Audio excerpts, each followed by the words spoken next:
السلام عليكم ورحمة الله وبركاته. النهاردة هنعمل مع بعض سمك لوط بطريقة المطاعم بتتبيلة مميزة وطعم خرافي. يعني لو بتحب السمك المقلي المقرمش أو في الفرن بتتبيلة شهي يبقى الفيديو ده ليك.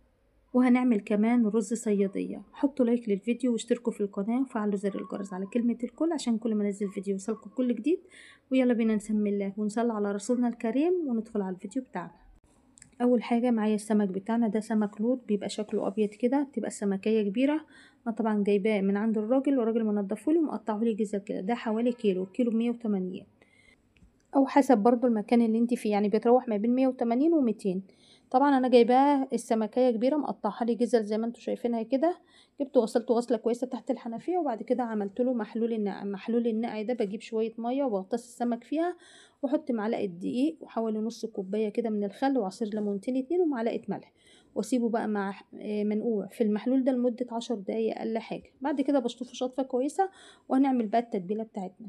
التتبيله بتاعتنا معايا 5 6 فصوص من الثوم ومعلقه كمون صغيره، معلقه كزبره صغيره ومعلقه بابريكا صغيره ومعلقه شطه صغيره ونص معلقه صغيره من الفلفل الاسود والملح بقى حسب الرغبه بتاعتكم.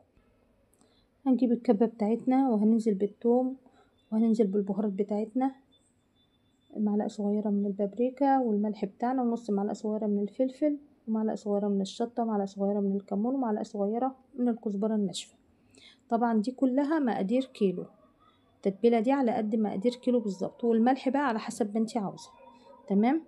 هنزل كمان بمعلقتين 2 كبار من الخل عشان برضو نتخلص من ريحه الزفاره، وهنزل بمعلقتين 2 كبار برضو من الزيت، وهنزل بليمونتين 2 بقشرهم كده، وهنزل كمان بقرن فلفل اخضر. وهنضرب كل المقادير كلها على بعضها كده ونعمل التتبيله ديت ونتبل بيها السمك. هنضربها لحد ما تبقى ناعمه معانا خالص بالشكل ده. بعد كده هنجيب بقى السمك بتاعنا طبعا غاسلينه ومنضفينه تنظيفه كويسه، متخلصين بقى من ريحه الزفاره بعد ما عملنا له مع محلول النقع. جبنا بوله فاضيه غويطه كده عشان نعرف نقلب السمك بتاعنا فيها كويس.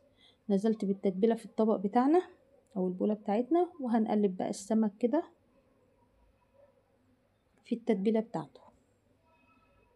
هتاكلي احلى سمك باحلى تتبيله. التتبيله دي وهم ممكن تعتمديها في جميع الاسماك اللي بتعمليها بيها. التتبيله دي تحفه بجد. هنتبل بقى السمك بتاعنا وهنسيبه منقوع بقى في التتبيلة ديت مش اقل من ساعة، اقل حاجة ساعة واكتر حاجة 3 ساعات. تمام. يعني متسيبوش اكتر من 3 ساعات في التتبيلة، بس اقل حاجة ساعة عشان يشرب من التتبيلة وتيجي تاكلي السمك تلاقي طعمه حلو كده. بقى هنسيب بقى السمك بتاعنا في التتبيلة دي لمدة ساعة. انا سيبته لمدة ساعة طبعا عشان مستعجلة، يعني مش اكتر من 3 ساعات زي ما قلت لكم.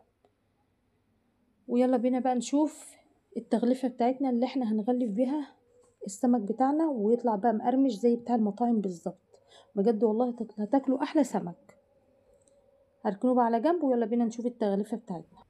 هنجيب بولة فاضية وهنزل بكوباية من الدقيق زي ما قلتلكوا، دي كلها مقادير كيلو. نزلت بكوباية كده من الدقيق وهنزل بمعلقة كبيرة من نشا الذرة، وهنزل بنص معلقة صغيرة من الفلفل الاسود ونص معلقة صغيرة من الكمون ونص معلقة صغيرة من الكزبرة ونص معلقة صغيرة من البابريكا، نفس البهارات اللي حطيناها على تتبيلة السمك. تمام. ونزلنا برضو بنص معلقة صغيرة من الملح وقلبنا كده الدقيق كله على بعضه بالتوابل كلها. تقلبيه كويس برضو لان البهارات بتبقى متدارية كده في الدقيق، فحاولي تقلبيها تقليبه كويسة. تمام. بعد كده هنجيب بقى السمك بتاعنا بعد ما اتبل، انا سيبته ساعة بس. هنجيب بقى السمك بتاعنا بعد ما اتبل، انا سيبته لمدة ساعة. بعد كده هناخد قطعة قطعة ونقلبها في الدقيق كويس ونحاول نشربها من الدقيق كتير. حاولي بس تقلبيها في الدقيق كويس كده، شبعيها من الدقيق، وفي الاخر خالص بتشيليها وتنفضي بقى الدقيق الزايد اللي فيها. نفضيها بقى كويس من الدقيق الزايد اللي فيها عشان ما ينزلش في طاسة الزيت يتحرق معاكي كده. تمام. رصي بقى في الطبق واعملي بقى على قد الطاسة اللي هتقلي فيها. السمك ده بيبقى طعمه حلو قوي بجد، بنصحكم تجيبوه، طعمه بيبقى لذيذ قوي. هعمل بقى على قد الطاسة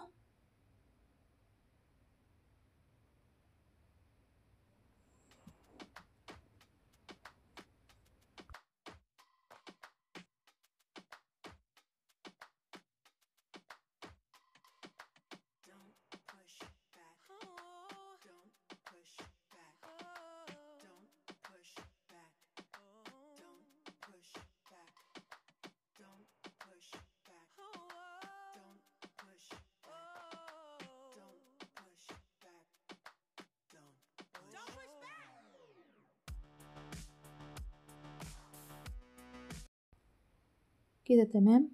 هنجيب بقى الزيت بتاعنا على النار ونسيب الزيت لحد ما يسخن قوي.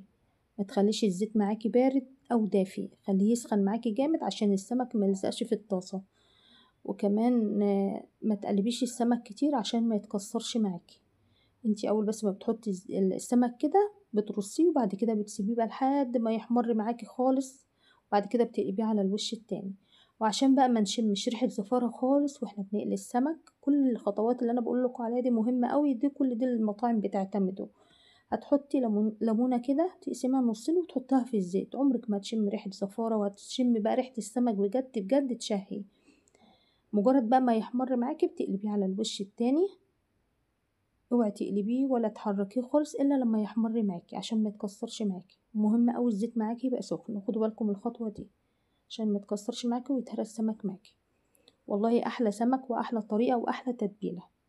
هسيب بقى السمك بتاعنا يحمر وهوريلكم في الاخر. هناخد بقى شويه من الزيت اللي احنا قلينا بيه السمك، وهنعمل بقى الرز الصياديه بتاعنا اللي هو بتاع المطاعم، اللي احنا بنشم ريحته وبنشوف لونه الجميل اللي بيبقى بره.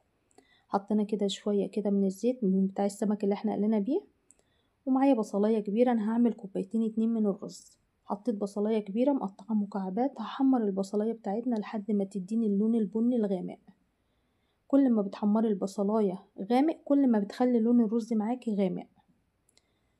في بقى بيستكفوا بيها لحد كده، بس انا هحمرها كمان شويه. انا حبيت بس اوريكم اللون ده. انا هغمقها كمان شويه عشان اخليلك الرز يبقى لونه غامق شويه زي ما احنا بنشوفه في المطاعم.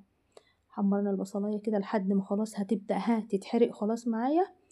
هبدأ انزل بقى بالمية بتاعتنا. المية بتاعتنا قد ايه بقى، واحط المية ازاي؟ هتعملي كوبايتين اتنين من الرز هتحطي كوبايتين اتنين من المية. هتعملي 3 رز يبقى 3 مية، يعني مقدار الرز قد مقدار المية. والملح بتاعك على حسب بقى الكمية اللي بتعمليها. هنغطي بقى الحلة بتاعتنا ونسيب المية بتاعتنا تغلي عشان اللون المكرمل بتاع البصل ينزل اللون بتاعه في المية. تيجي تاكلي الرز تلاقي الرز بتاعنا غامق. هنسيبه بقى لحد ما يغلي كده وينزل اللون بتاعه. كده تمام. سبته لحد ما غلى خلاص. نزلت بقى بالرز بتاعنا. انا عامله كوبايتين اتنين من الرز وحاطه كوبايتين اتنين من الميه. غسلت الرز بتاعنا كويس وبعد كده صفيته ونزلت بالرز. هنقلب بقى الرز بتاعنا كده وهنغطيه لحد ما يبدأ يتشرب، يبدأ يغلي كده ويتشرب. مجرد ما يتشرب بس الميه اللي فيه بالشكل ده كده هقلبه، وبعد كده ههديله النار واسيبه لحد ما يستوي معايا خالص. اغطيه بقى واسيبه لحد ما يستوي، وهوريهولكوا برضو في الاخر. ما شاء الله الرز هيبقى مفلفل معاكوا، شايفين لونه جميل ازاي. وكده السمك خلاص بتاعنا بسم الله ما شاء الله طالع لونه جميل قوي وريحته حلوه قوي قوي. اعتمدوا التتبيله ديت والله تاكلوا احلى سمك. وده الرز بتاعنا خلاص استوى خلاص وما شاء الله مفلفل معايا. وخلاص غرفنا الاطباق بتاعتنا.